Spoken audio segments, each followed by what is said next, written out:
សួស្តីទាំងអស់គ្នានៅក្នុងវីដេអូមួយនេះខ្ញុំនឹងបង្ហាញគ្នាយើងទាក់ទងជាមួយនឹងការ design នៅអក្សរដែលមានលក្ខណៈជា 3D បែបនេះនៅក្នុង Adobe Illustrator ហើយទាក់ទងជាមួយនឹង text effect មួយនេះគឺយើងអាចផ្លាស់ប្ដូរពណ៌ឬក៏ធ្វើការ edit ទៅលើ text នេះបានអូខេអញ្ចឹងខ្ញុំនឹងទៅធ្វើពីដំបូងឡើយដើម្បីបង្ហាញគ្នាយើងតែម្ដងខ្ញុំលុប text នេះចេញបន្ទាប់មកគ្នាយើងអាច create text មួយមកណាយក title មកសរសេរ text មកនេះដោយសារខ្ញុំមានហើយអញ្ចឹងខ្ញុំសរសេរ text របស់យើងបែបនេះបន្តមកទៀតយើងចូលទៅលើ text របស់យើងហើយយើងចូលទៅក្នុង apparent យើងអាច select ចុចទៅលើនេះណា select text ហើយចុចទៅលើ icon មួយនេះឬក៏មួយទៀតបើសិនជាគ្នាយើងអត់ឃើញអាហ្នឹងទេគ្នាយើងចូលទៅក្នុង window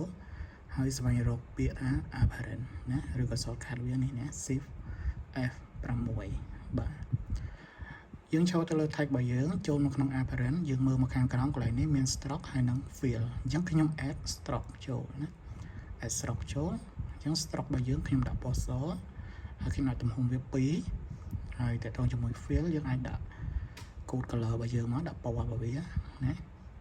ខ្ញុំដាក់ពណ៌បែបនេះបាទ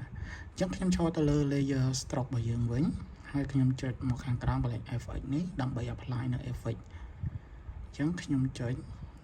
apply នៅ effect មួយឈ្មោះថា offset path ណាចូលមក path offset path បាទអញ្ចឹងវាចេញផ្ទាំងមកបែបនេះអញ្ចឹងគ្នាយើងដាក់កន្លែងនេះយើងអាចដាក់ទំហំ10ឬក៏ទៅតាមតម្រូវការជាក់ស្ដែងរបស់គ្នាយើងមកកន្លែងនេះយើងយក round ហើយខ្ញុំចុច OK បន្ទាប់ពីបាន offset path ហើយខ្ញុំនឹង apply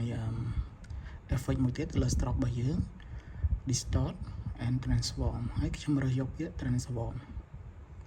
បាទផ្ទាំងមកនេះលោតចេញមកគឺយើងសេរីកន្លែង movement របស់វាកន្លែង move ខ្ញុំដាក់1បែបនេះណាបាទហើយបន្តមកកន្លែង copy នេះយើងដាក់ចំនួនដែលយើងចង់ copy អូខេយើងចុចមើលទៅតម្រូវការប្រហែលយើងដាក់ប៉ុណ្្នឹងមកខ្ញុំឧទាហរណ៍ថាខ្ញុំដាក់35ហើយខ្ញុំចុច OK ណាបាទអានេះគឺជាអ្វីដែលយើងទទួលបានអញ្ចឹងបន្ទាប់ពីបានអាហ្នឹងមកខ្ញុំអត់ចង់ឲ្យ stroke របស់យើងវាមានលក្ខណៈបែបហ្នឹងទេខ្ញុំចង់ឲ្យវាព័ទ្ធទៅលើ text របស់យើងអញ្ចឹងខ្ញុំចូលលើ stroke ហ្នឹងដែរខ្ញុំនឹង apply effect មួយទៀតណា effect មួយទៀតគឺPathfinder ហើយយើងយក add អូខេវាអត់តបង្ហាញអីទេប៉ុន្តែវាឲ្យ effect របស់យើងមកនេះណា add នេះអញ្ចឹងយើងទិញ effect របស់យើងនឹងមកធ្លាក់មកក្រោម transform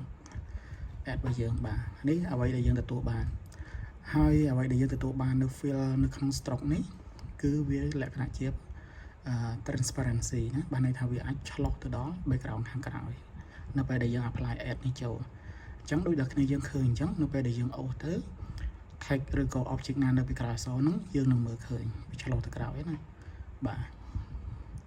បន្ទាប់ពីបានដូចអញ្ចឹងហើយខ្ញុំចាប់ផ្ដើមapply នៅ 3D effect របស់យើងដើម្បីឲ្យ text របស់យើងក្លាយទៅជា 3D ណាអញ្ចឹងកន្លែងហ្នឹងខ្ញុំ select ទៅលើ text របស់យើងចាំមកហើយយើងចូលទៅក្នុង effect យើងរកមើលពាក្យថា 3D and material ហើយយើងរកមើល 3D classic បន្តមកទៀតគ្នាយើង select យក extrude and bevel ណារងចាំបន្តិចផ្ទាំងមួយនេះវាបង្ហាញចេញមកអញ្ចឹងគ្នាយើងធ្វើការកំណត់ទៅលើផ្ទាំងមួយហ្នឹងណាដោយ setting របស់វាមានលក្ខណៈបែបនេះខ្ញុំអត់យកទេខ្ញុំយក no setting អូខេបន្តមកទៀតកម្រាស់របស់វាណាជម្រៅរបស់វាខ្ញុំសេរីដាក់0បាទហើយបន្តមកទៀតគ្នាយើងចង់ឲ្យវាមានលក្ខណៈ 3D ហ្នឹងវា perspective បាយទៅខាងណាណាអញ្ចឹងអានេះគឺជាទិសដៅរបស់ text របស់យើងចុចទៅលើ cube នៅជាប់មកលើបកហ្នឹងណាលើប្រអប់មួយហ្នឹងចុចឲ្យជាប់ហើយសេរីទៅគ្នាយើងចង់បានប៉ុណ្ណាគ្នាយើង select ទៅតាមហ្នឹងទៅណាអានេះយើងអាច select អញ្ចឹងក៏បានឬក៏មួយទៀតគ្នាយើងអាចប្រើនៅក្នុង position មួយនេះណាអញ្ចឹងវាមានទិសដៅនេះក្នុងនេះស្រាប់ពីមុខពីក្រោយឆ្វេងស្ដាំគ្នាយើង select មើលទៅប៉ុន្តែតាម sample របស់យើងគឺយកមួយនេះណា top នេះអញ្ចឹងខ្ញុំយកមកខាងប្រឆិតពីលើណា top មួយនេះណាបាទហើយបន្តមកខ្ញុំចុច OK អូខេអញ្ចឹងតើតើជាមួយនឹងពណ៌យើងអាចដូរនៅក្នុងនេះក៏បានឬក៏មួយទៀតយើងអាចមកដូរនៅខាងលើនេះក៏បានដែរដូចគ្នាណាអញ្ចឹងខ្ញុំកន្លែងនេះខ្ញុំដូរទំហំ stroke ដូចគ្នាហើយខ្ញុំពណ៌វាខ្ញុំដាក់រៀងដិតបន្តិច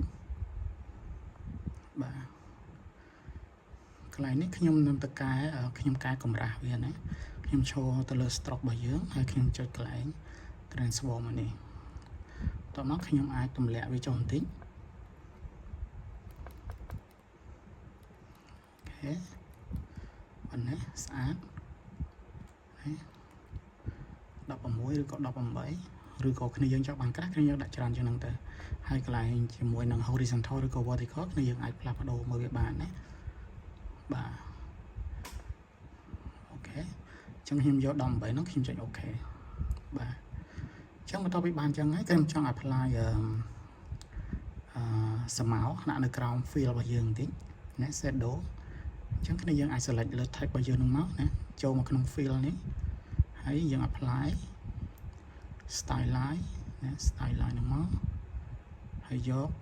drop shadow ok bắt đầu mà tiếp cái dân ai select bắt đầu lại đi bán trong đặt cao sắp rắn